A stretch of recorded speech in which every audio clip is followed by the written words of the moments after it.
महाप्राण ध्वनि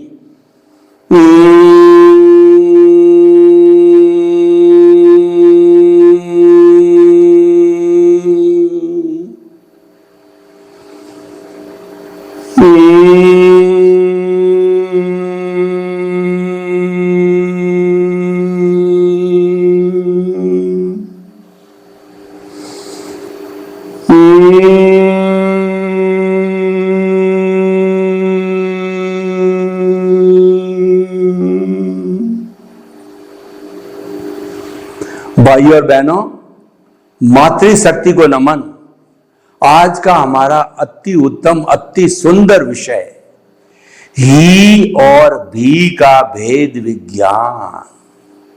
दोनों ही बहुत ही ऐसे ध्रुव हैं जिनको अगर हम आत्मसात कर लें, हृदयंगम कर लें, तो हमारे व्यवहार जगत में और निश्चय जगत के अंदर कोई तरह की परेशानी नहीं आ सकती है। ही है वह निरपेक्ष है, वो एब्सोल्यूट है, और भी है वो सापेक्ष है, रिलेटिव है। ही कहने का अधिकारी वो होता है जिसके पास में एब्सोल्यूट ट्रुथ है, और आज इस भरत क्षेत्र के अंदर एब्सोल्यूट ट्रुथ वाला कोई केवली उपस्थित नहीं है। अतः भरत क्षेत्र के अंदर मैं कहता हूं वही सही है कहने का अधिकारी कोई नहीं है। लेकिन महाविदेह क्षेत्र में सिमंदर स्वामी आदि मिनिमम 30 तीर्थंकर विराजमान हैं, जिनके पास में एब्सोल्यूट ट्रुथ है। वो ही कहने के अधिकारी है कि जो हम कहते हैं वही सही है, वे उसके अधिकारी है। लेकिन जो अधिकारी होता है वो कभी भी ही शब्द का उपयोग करता नहीं है। करने का अधिकारी है पर करता नहीं है।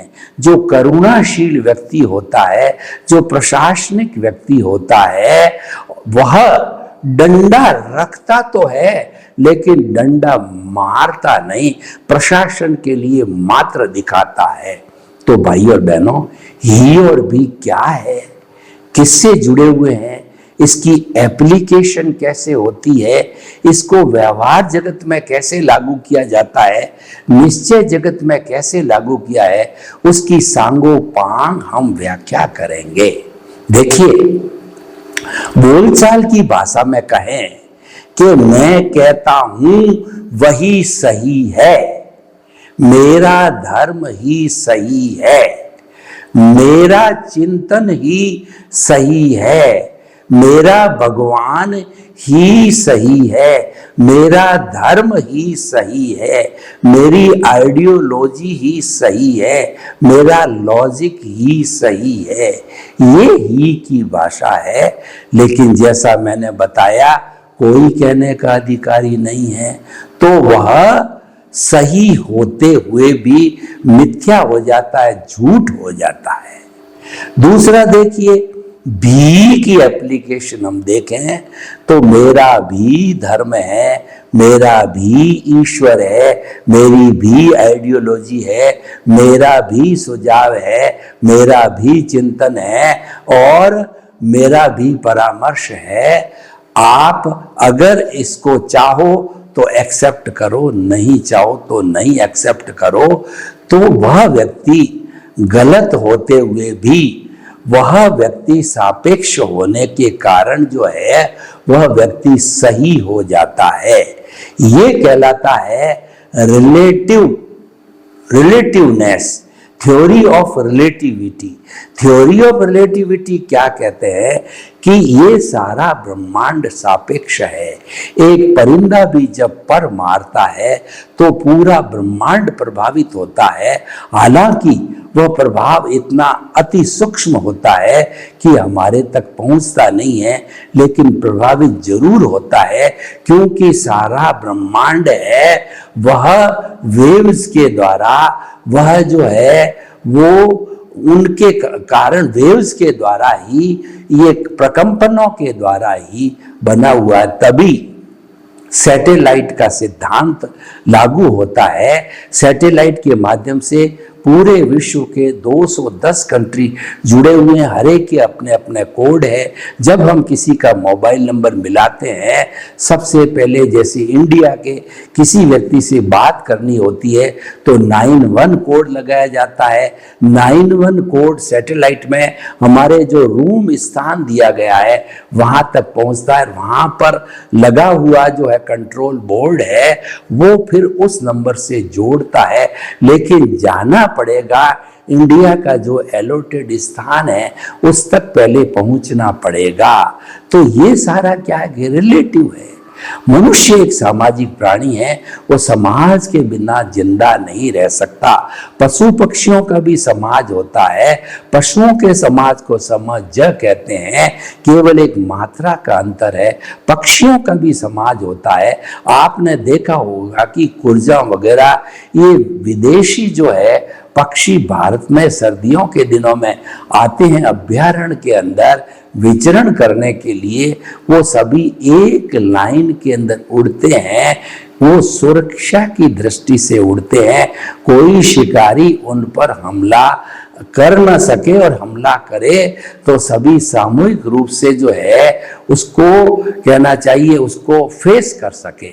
तो इसीलिए ये रिलेटिवनेस है जो हमारे समाज में देखिए कि सब्जी उगाने वाला सब्जी उगाता है, कपड़े बुनने वाला कपड़ा बुनता है, शिक्षा वाला शिक्षा का काम करता है, होटल वाले भोजन बनाते हैं, और जो है ट्रांसपोर्ट वाले ट्रांसपोर्ट का काम करते हैं, ट्रेन ले जाने का काम करते हैं। हर एक के अपने अपने काम हैं और उनसे ही हमारा जीवन चलता है। ये हमारा सापेक्ष जीवन है, रिलेटिव जीवन है, और उस जीवन के अंदर हम सभी सापेक्षा के सिद्धांत से जो है अपना जीवन निर्वाह करते हैं। तो जो व्यक्ति भी की भाषा बोलता है वह व्यक्ति एडजस्टेबल होता है, उसको कोई तकलीफ नहीं आती है, लेकिन ही बोलने वाला व्यक्ति कट जाता है, समाज से कट जाता है, लोगों से कट जाता है। लोग ये मानने लग जाते हैं कि वह अहंकारी व्यक्ति है जो केवल अपनी अपनी बात करता है, अपने सिद्धांत की बात करता है, और दूसरे के साथ में कम्युनिकेशन नहीं करता, दूसरे के साथ में एडजस्टमेंट नहीं करता। तो देखिए इन सब चीजों को जो है हम अनेकांतवाद से जोड़ते हैं। अनेकांत का अर्थ होता है कि थ्योरी ऑफ रिलेटिविटी, शादवाद भी कहा जाता है। अनेकांतवाद सिद्धांत है और शादवाद मेथोडोलॉजी है कि अनेकांत जिसके अनेक अंत होते हैं उसको अनेकांत कहते हैं। मुंडे मुंडे मतिर भिन्ना, जितने लोग होंगे परिवार में, समाज में, विश्व में, हर एक का अपना अपना चिंतन होगा, तो उसके पास में सत्यांश है। 7.8 अरब की जनसंख्या जो विश्व के अंदर है, 7.8 अरब के सत्यांश है। जब उन सब सत्यांश को जोड़ा जाता है तो एक परफेक्ट ट्रुथ बनता है, केवल ज्ञान बनता है। लेकिन वो सत्यांश सबके पास होने से वो रिलेटिव हो जाते हैं। थ्योरी ऑफ रिलेटिव उन पर लागू होती है, अनेकांत उस पर लागू होती है। और जो व्यक्ति ही का उपयोग करता है कि मैं कहता हूं वही सही है, तो वो एकांतवादी हो जाता है। देखिए एकांत के अंदर हम जाते हैं तो केवल हम अकेले रहते हैं, हम किसी से वार्तालाप नहीं कर सकते। या तो आप ध्यान कीजिए या मौन कीजिए, ये चुपचाप बैठे रहिए। आपको जीवन यापन करना है, आपको जो है इंटरेक्शन करना है, तो हमें को अनेकांत को स्पर्श करना पड़ेगा, द्वैत को स्पर्श करना पड़ेगा। अद्वैत में क्या है? अद्वैत में तो हमारा शुद्ध परमात्मा भगवान है, वह शरीर में नहीं रह सकता। वह तो जो सिद्ध शिला में विराजमान हो जाता है, सिद्ध बुद्ध मुक्त बन जाता है, अकेला होता है, अनंत ज्ञान, अनंत दर्शन, अनंत शक्ति, अनंत सुख का धाम होता है, ईश्वर होता है और अपने शाश्वत सुख के अंदर लीन रहता है। फिर वह इस 84 लाख जीवा योनि में भ्रमण के लिए कभी नहीं आता है। जो द्वैतवादी होता है, जो रिलेटिव होता है, जो बॉन्डेड होता है, जो बद्ध आत्मा होती है, वो संसार में भटकती है, क्योंकि उसके साथ के अंदर अज्ञान जुड़ा हुआ है। ये अज्ञान फेविकोल की तरह है। ये जड़ और चेतन के बीच के अंदर ये फेविकोल है, यही शरीर और आत्मा को जोड़े हुए रखता है, जिसको बंध कहते हैं और जिसको आश्रव कहा जाता है, जिसको अज्ञान कहा जाता है। जब ये संपूर्ण समाप्त हो जाता है, इरेज हो जाता है, जीरो हो जाता है, तब हमारा प्रतिष्ठित आत्मा समाप्त हो जाता है। मन है वो अमन बन जाता है और हमारा शुद्ध परमात्मा स्वरूप आत्मा, वो तो शुद्धि है, वो मुक्ति को चला जाता। तो भाइयों और बहनों, अनेकांत और एकांत को समझना चाहिए। और शादवाद है, वो थ्योरी ऑफ रिलेटिविटी है, वो हमारे इंटरेक्शन की, वो हमारे आपस में संबंध स्थापित करने की, दुनिया में जीने की, समाज में जीने की एक पद्धति है, एक मेथडोलॉजी है, उसका हम उपयोग करते हैं। और उसके अंदर सप्त नए भी आते हैं। उन सप्त नए की दृष्टि से वस्तु द्वैत होती है, द्वैत भी होती है, अद्वैत भी होती है, ही भी होता है, नहीं भी होता है, और ही नहीं दोनों होते हैं। वो सापेक्षता है, वो व्यू पॉइंट कहलाता है। तो हम जो है व्यवहार जगत के साथ में निश्चय जगत के अंदर हम जाएं, तो निश्चय जगत के अंदर हमारा लक्ष्य जो है वो द्वैत से अद्वैत हो जाता है। हमारे को अंतर आत्मा से परमात्मा बनने का लक्ष्य बन जाता है। अंतर आत्मा में हम बॉन्डेड रहते हैं, अंतर आत्मा में हमारी प्रतिष्ठित आत्मा रहती है, जिसके अंदर की हमारा डिस्चार्ज भी चलता है और लाइव चार्जिंग भी चलती है। यानी दोनों प्रोसेसिंग फैक्ट्रियां चलती रहती है। जो डिस्चार्ज है वो पिछले जन्म का हमारा कर्जा है, पिछले जन्म की हमारी स्क्रिप्ट है, पिछले जन्म की हमारी फिल्म है, मन वचन काया की बैटरियां हैं, जो इस जन्म के अंदर ऑटो मोड से डिस्चार्ज होती रहती है। उसमें हमारी कोई स्वतंत्रता नहीं है, क्योंकि सारा कंट्रोल कुदरत के हाथ में आ जाता है। कुदरत जनरेटर, ऑपरेटर और डिस्ट्रॉयर है समस्त प्राणियों के जो कर्मों का भुगतान करने के लिए संयोग जुटाती है। द्रव्य, क्षेत्र, काल और भाव के माध्यम से सबका नियंत्रक कुदरत हो जाती है, कुदरत माँ हो जाती है। उसमें हमारे को एक अतिरिक्त सांस लेने की भी स्वतंत्रता नहीं है, चाहे आप मानो या न मानो, ये होता है। आप मानते कब हो? जब आप खूब परिश्रम करते हो कि मुझे करोड़पति बनना है, मुझे अच्छा प्रवचनकार बनना है, मुझे IAS IPS बनना है, मुझे कुबेरपति बनना है, मुझे राष्ट्रपति और मुझे MLA MP इत्यादि इत्यादि बनने की जो इच्छा रखते हो और खूब परिश्रम करते हो, लंबे समय तक परिश्रम करते हो, लेकिन आप वो हासिल नहीं कर पाते हो, तब आप मानते हो कि ये ऑटो मोड से चलने वाला मेरा उदय प्रारब्ध है और मेरे अधीन नहीं है। यानी मैं भाग्य साथ में लेकर के नहीं आया हूं, तो वो प्राप्त नहीं होती। और आप पुरुषार्थ करते हो, अच्छी बात है, पुरुषार्थ तो आपका उदय प्रारब्ध है वही पुरुषार्थ है, वो ऑटो मोड से पुरुषार्थ आपको करवा देगा, फिर भी आप उसको पुरुषार्थ मानते हो तो वो आपका रिलेटिव पुरुषार्थ है। रिलेटिव पुरुषार्थ को हमारे अध्यात्म विज्ञान में, हमारे आर्ट ऑफ द विजन के अंदर उसको अज्ञान कहा गया। अज्ञान बुरा नहीं है, अज्ञान से संसार चलता है, अज्ञान में राग द्वेष होता है, अज्ञान में प्रियता अप्रियता होती है। मिथ्या ज्ञान, मिथ्या दर्शन और मोहनीय कर्म ये नहीं रहे तो संसार रहेगा ही नहीं और वो संभव नहीं है। तो भाइयों बहनों, हमारे निश्चय जगत के अंदर ही और भी की एप्लीकेशन भी बहुत ही काम की होती है कि हमारे को जो निश्चय जगत है उसमें हमको बी से ही बनना है। बी के अंदर हमारा अज्ञान शामिल है, लेकिन ही जो है वो हमारा प्योर शुद्ध आत्मा स्वरूप आत्मा है, परमात्मा है। उसकी प्राप्ति करनी है।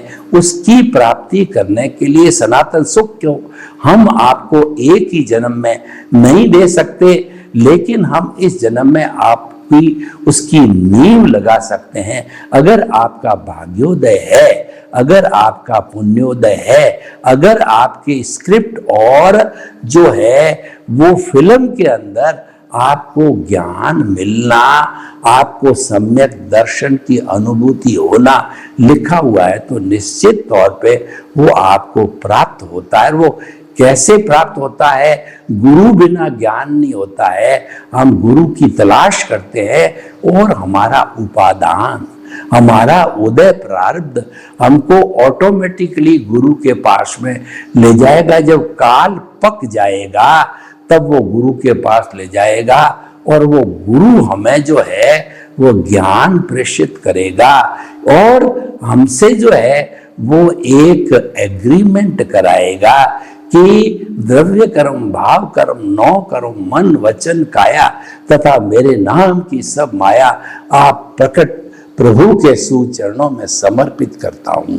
जब हम अपना समर्पण कर देते हैं, जब क्रोध मान माया लोभ का समर्पण कर देते हैं, भक्ति मार्गी बन जाते हैं, तो उनके अतिशय से गुरु हमारे पर कृपा करके हमारे भाग्योदय से, हमारे पुण्योदय से जो है हमारे अनंतानुबंधी कषाय को वह भस्मीभूत कर देता है। यह कहना चाहिए उदय प्रारब्ध भाव से, हमारे कुदरत की कृपा से, कुदरत के संजोग जुटाने के कारण वह भस्मीभूत हो जाता है और वह भस्मीभूत होने से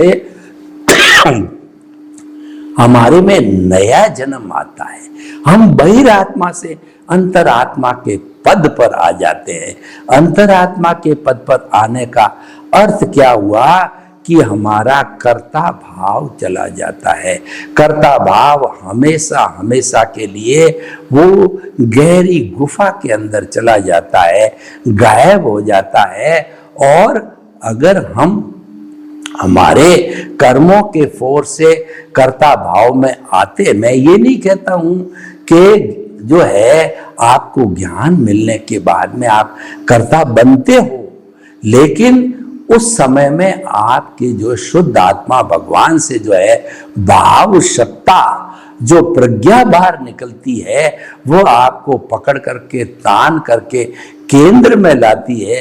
केंद्र के अंदर प्रभु के सामने हाजिर करती है और प्रभु का जो लक्षण है वो सम्यक ज्ञान, सम्यक दर्शन को हम समर्पित हो जाते हैं, यानी कि देहादास से अलग हो जाते हैं, यानी कि हम प्रकृति और पुरुष को जुदा समझने लग जाते हैं, यानी कि हम भेद विज्ञान करने लग जाते हैं, यानी कि हम ज्ञाता दृष्टा बन जाते हैं, यानी कि हम जुदापन की जागृति करने लग जाते हैं, साक्षी भाव में आ जाते हैं, हमारे एक परिवर्तन आता है। तो ये परिवर्तन हम हालांकि जब तक हमारी जागृति 100% नहीं हो जाती, 48 मिनट्स तक जो है हम सतत इस जो है अनुभूति में नहीं रहते कि मन वचन काय से मुक्त ऐसा मैं शुद्ध आत्मा हूं, तब तक वो जागृति 100% नहीं होती है और इसका जो फलित होता है वो अनुभव 360 डिग्री का नहीं हो पाता। और ऐसा अगर हो जाता है अभ्यास करते करते, अपने स्वरूप में रहते रहते, तो जो है हमारे को केवल दर्शन की प्राप्ति हो सकती है। और नेक्स्ट बर्थ के अंदर परिणाम स्वरूप जो है केवल ज्ञान हो जाता है और उसी जन्म में हम सिद्ध बुद्ध मुक्त बन जाते हैं। तो भाइयों और बहनों, ये होता कब है?